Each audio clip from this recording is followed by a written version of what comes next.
Don't get caught up in the moment of trying to attain so many things. Just really just live, work on God's timetable. Have the things that you want to do, but make sure it's in alignment with what He wants.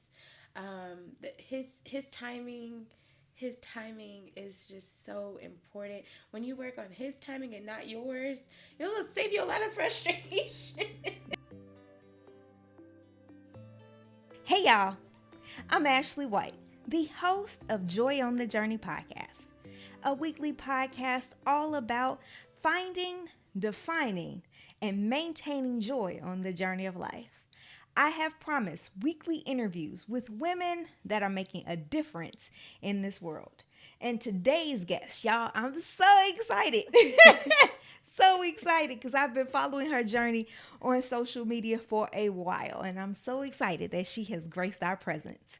She is no other than Carmen Martin. Carmen is the owner of Martin Pediatric Therapy, having obtained degrees from the University of Houston and Southern University. She has worked in public schools, in home health, and in private practice in the greater Houston area. She specializes in the assessment, diagnosis, and treatment of a variety of communication disorders.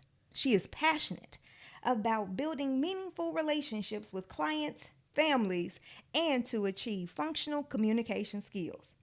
And if that's already not enough, she's a mother, a digital creator, content creator, and a fashionista, plus size model influencer, all the things that could possibly be done. Sis is already doing them. And that only makes sense because she's a member of Delta Sigma Theta Sorority Incorporated. So y'all, let's welcome Carmen to the podcast. Hello. That was an introduction. And all true. You're right. All true. Y'all better big yourselves up.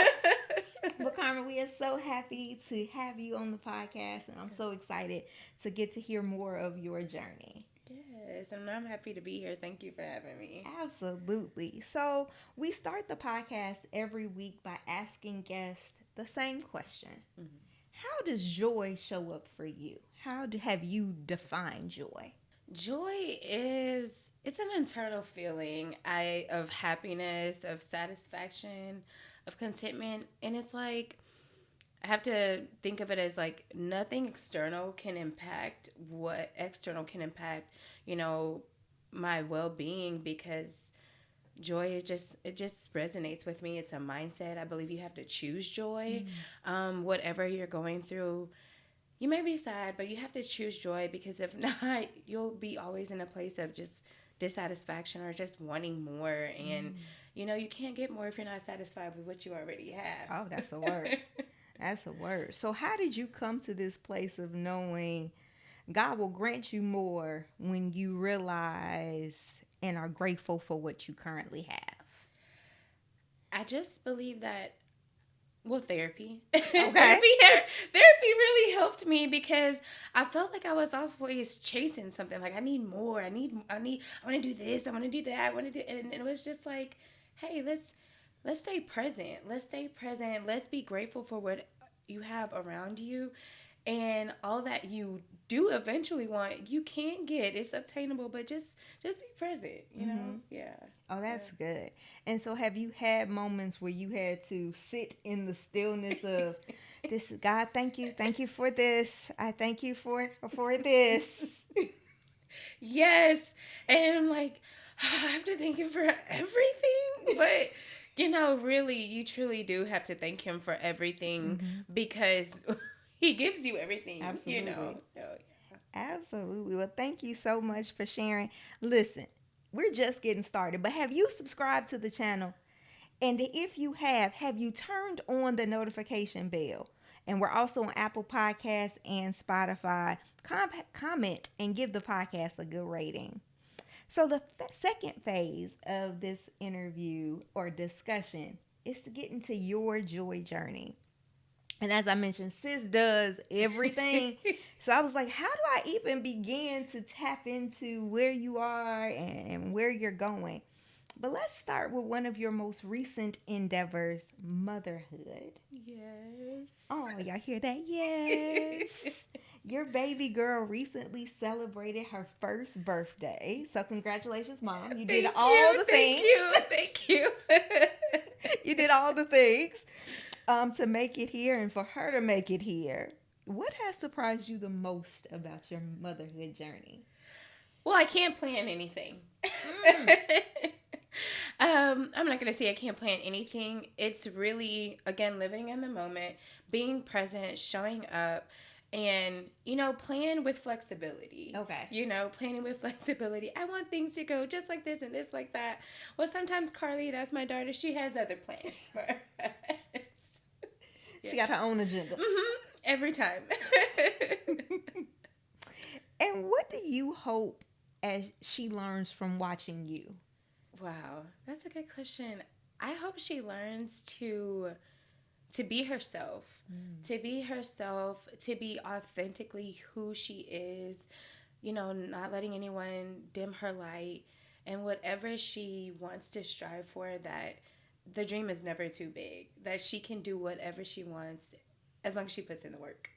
Yeah. Yeah, as long as she puts in the work. Absolutely. And are these things that you've had to learn as well, of being confident in yourself, not allowing anyone or anything to shine your light or to dim your light? Yes, these are things that I've had to learn, because I would be like, well, maybe I should fit in this box, or maybe I should be a little bit more like this. But I'm like, well, that's not really who I am. So I'm going to just be Carmen. If they like it, cool. If not, well, God bless them. And I'm just going to still do what I do. I get that. Absolutely. One of the things for sure she will learn, absolutely, is fashion and body positivity. When did you fall in love with fashion? My late grandmother, she passed away in January, but just watching her growing up, she would set out her church clothes, she would press them, and everything matched. She was just so meticulous about everything with her fashion, getting ready for church, and I was just always so in awe of that. And she would always say, you always got to be put together. Never leave the house looking any kind of way. And it didn't matter where you were going. You needed to look decent. And so I would be like, okay, all right, I think I'm going to follow that. And my mom, every Saturday we would go shopping. We would go shopping. Okay. We would find somewhere to go. She knows where all the Marshalls, all the Ross, all the TJ Maxx. And she was very adamant about, like, you need to buy quality clothes. Fast fashion is great. Get you a few of the trendy pieces, but she would be like, Carmen, you need to find something that fits your body nice, and that will last you, and that's classic, and on a budget. Okay. On a budget. So looking bougie on a budget, I think she would try to get that into my head. So that's kind of where all the fashion stuff started. Cool. So even as a young person, you were like, okay, I got this. So we put this together, put that together. So it was both your mom and your grandmother that really showed you the ropes. When did you decide to share your journey, though, with the world? Like, y'all, look what I got. When did you decide to do that? So I feel like plus size fashion has had like an evolution. It went from like 3 pieces in the back to we've got a whole section now. And so I just was like, alrighty, I'm gonna do what I can with what they have. And then I started, online, the evolution of online shopping. And then I would go out and people would be like, oh, that's cute. And I'm like, oh, thank you. I got it. I got it from this because I want you to look cute too. So I want you to know where I got it from. So you can be cute too. And so that just became a thing, and people would always compliment me, and I would be like, okay, well, then I start seeing creators doing things on Instagram, on TikTok. So I was like, well, maybe I could do that too. And so I just was like, well, I'm going to try it, throw it, hope it sticks. And that's where it started. Oh, that is so cool. And I think that's a message to so many people to just try it. Yes. Right? You don't have to carbon copy anyone else. Be your own person. Be an original. But if you found something that has worked for others, make it work for you and put your own little spin on it. Yeah. What have been the results of you sharing your passion with your community? Well, I've gotten brand partnerships. And really building the community. I wanted it to be a space where people felt like, okay, number one, I can afford these clothes. Number two, like I can feel confident in my body without looking too, too risque, or like, I can really just show my personality through my dress. And I wanted people to feel like, oh, you can come to me, or like, what shapewear are you wearing, or what, where are you getting your bras from? Because girl, like I wanted people to just really feel like I'm their friend, and they're my friends, and it's my community. So I just really wanted to build that community and then get some brand partnerships, because again, like going to the store, even now we have better selections, but it can be a little bit depressing. I know, like recently I went into a store, and I saw a young girl shopping, and I could just tell she wanted something like really trendy for the dance, and they didn't have it in the store. And so like I'm like, I want to partner with these brands so that they can showcase like, hey, I'm young and I can show, some of the younger side, like this is what you can do with what they have in the store. Yeah. I think that's so important, especially when you see brands. I've been a big girl in my life, and I hated shopping. I hated, especially, growing up in the late 90s.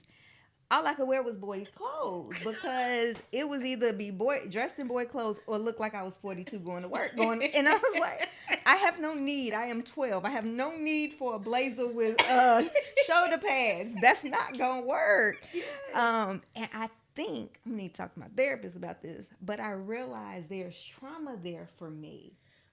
When it comes to trying on clothes and feeling like, oh, here we go again. Is this gonna work? Am I going to like the way I feel?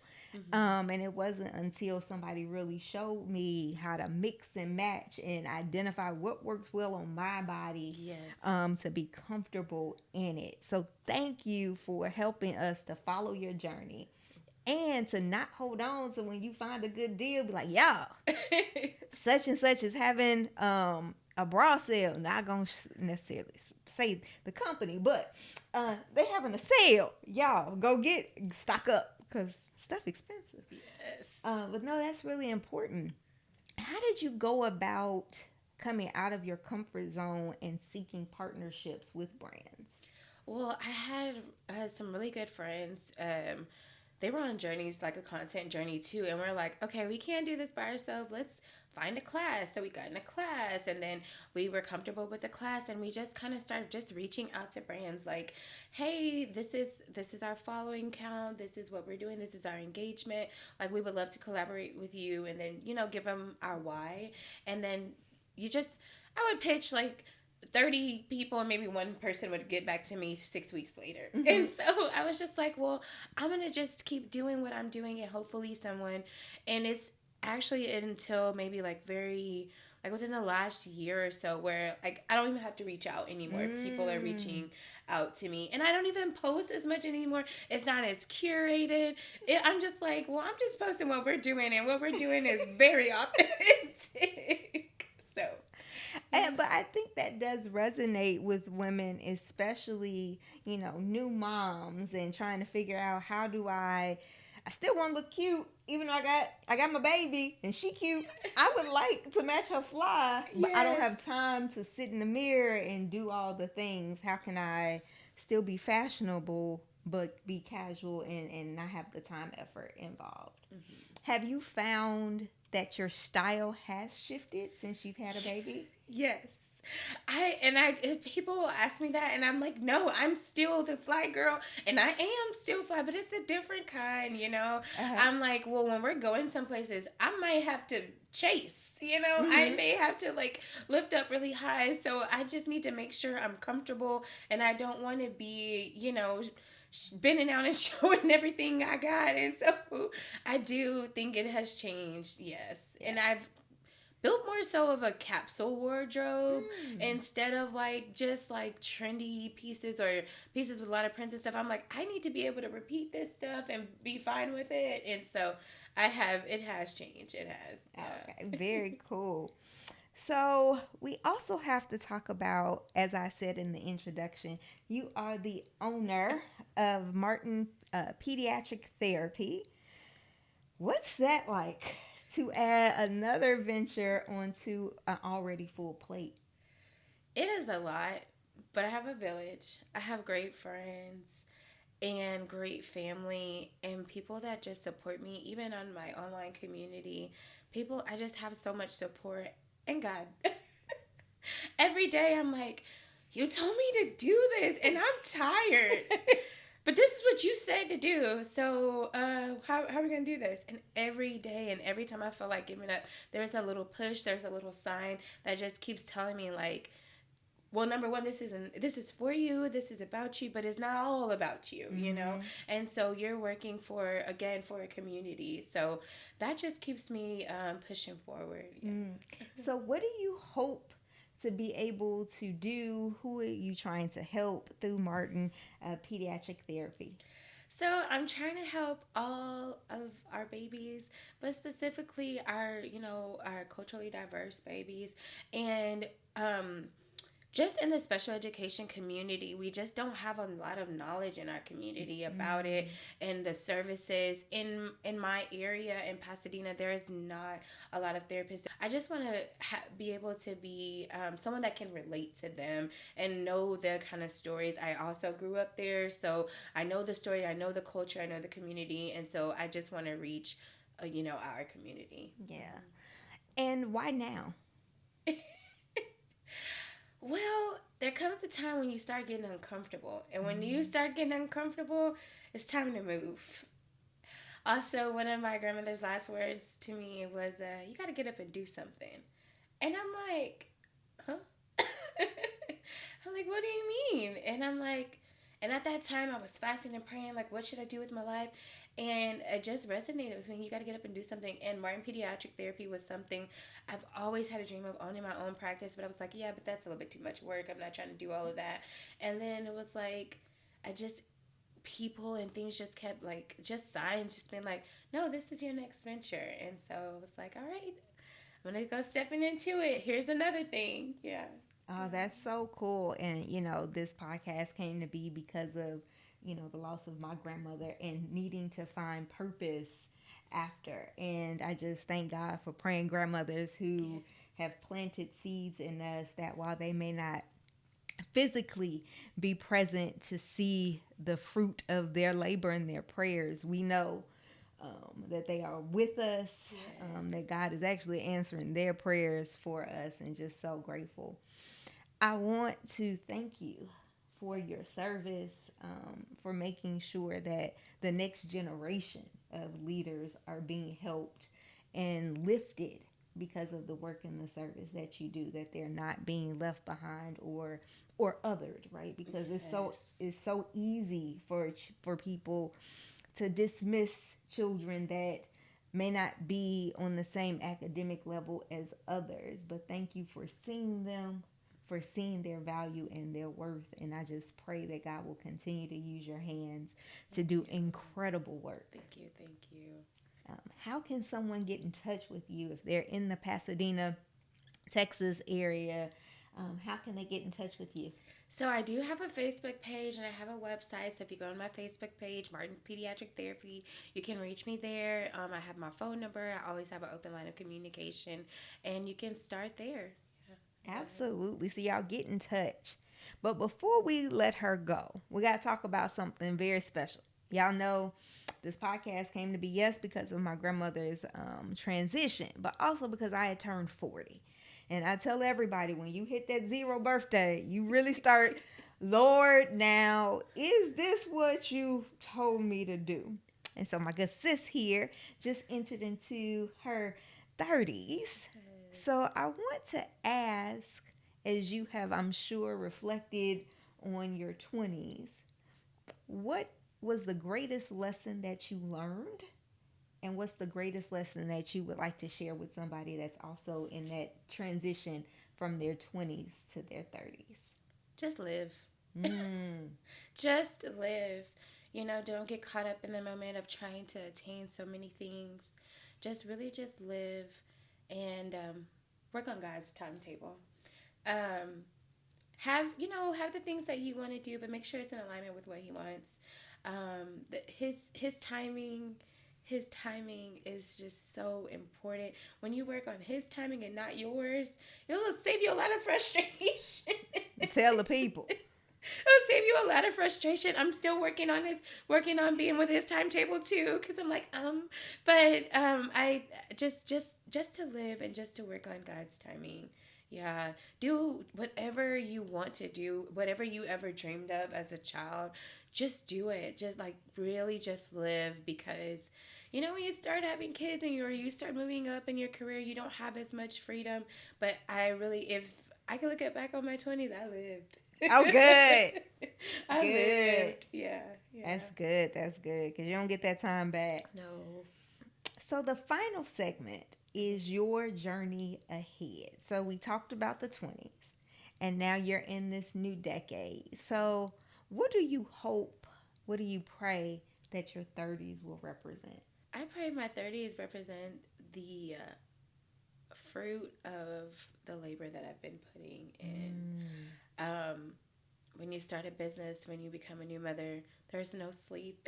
Well, there's very minimal sleep. There's very minimal rest. But I every time I'm like, I can't do this anymore. I know I'm building a foundation. I'm building a foundation so that in my later 30s that I can rest, that I can be present for the field trips, the meetings, whatever after school activities she has. I hope that I'm building the foundation now so that later on I can kind of relax and chill out. Yeah. I love that and I believe that is true. Your 30s represent that foundation, so that you're working so hard now that later it's like, okay, I put in the hard work and now, okay, I can kind of take a deep breath along the way. You also talked about the importance of your community and your sister girlfriends and all your family. How important is that? How do you maintain it? Because when you have so many different ventures, sometimes it's hard to find time to actually check in on folks. Mm-hmm. What have you found has helped you? So I think what's helped me is just to be okay with like how people show up for you. Not reduce your expectations, but just make it so where you're like, hey, they're living a life too, and you're living a life, and you don't always have to apologize, and they don't have to apologize for like not being available or not being, things like that. And so just being around people that are very understanding about how your life, is going, and just in the check-ins, like even, hey sis, like if that's all I had the energy or had the memory to write, that's me checking in on you, and some people are okay with that. And I am the voice memo queen. Are you? Yes. Okay. I'm gonna sit on that voice memo and say for 3 minutes everything I want to tell some of my friends, and I'm gonna give the details, and they're gonna, and I hope they listen. And most of my friends listen to most of the message, and that's how I just find my time. I don't have time to sit in FaceTime all the time or talk on the phone, but I can send that voice memo. Yeah. I love that. So let that be a note for anyone that you're like, I'm thinking about you, but I also don't want to keep doing a spell check. Let me just say, so you can hear my voice, you can hear my tone. Yes. Absolutely. Yes, I do that. And I say, it may be 3 a.m, but that's when I remembered you. Those count. That's even more. 3, whenever you remember me. Okay. Thank you. I sure appreciate it. So I just want to thank you again so much for being a guest on the podcast. And is there anything else that you would want to share with our audience? Anything that you've learned so far, and that you're looking forward to building upon as you go forward in your journey? Yes, I'm really looking forward to more mommy and me with my daughter, some fashion stuff. I'm looking forward to see my business grow so that I can do it full time. I'm also hoping, in the next couple of years to get married and have more kids. And stuff like that. And then just a continued health and wellness journey. Before I was got pregnant, I lost 45 pounds with the trainer, and I've kind of stayed, within that weight range and using those same practices. But I want to just continue that health and wellness journey because I think it's important to show up for myself and to show up for my daughter and my family, just to continue to just, stay on top of it, stay active, and also stay grounded in the word. Stay grounded in the word. Yeah. Absolutely. How can people find you on social media to get all of your great fashion content? Yes, you can follow me at the Good Look Carm on Instagram, on TikTok, and on Facebook. Absolutely. Y'all check it out. She has good deals. She links everything that she wears. So if you're like, oh, that's cute. I look like her. Hold on. My body is like that. That's going to look cute on me too. Because that is what I love, is seeing a realistic body. Yes. And I'm like, okay. She got a tummy too. That's who I need to follow. Where you get that from, sis? So I thank you so much for sharing your truth.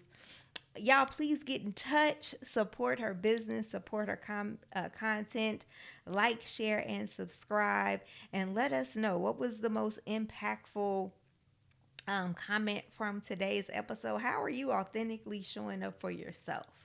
And are you leaving the house looking any kind of way? Have you been challenged to change just a little bit, one day at a time? And if so, let us know. Specifically, let her know that you have appreciated her coming our way. But until then, we are here every single Thursday.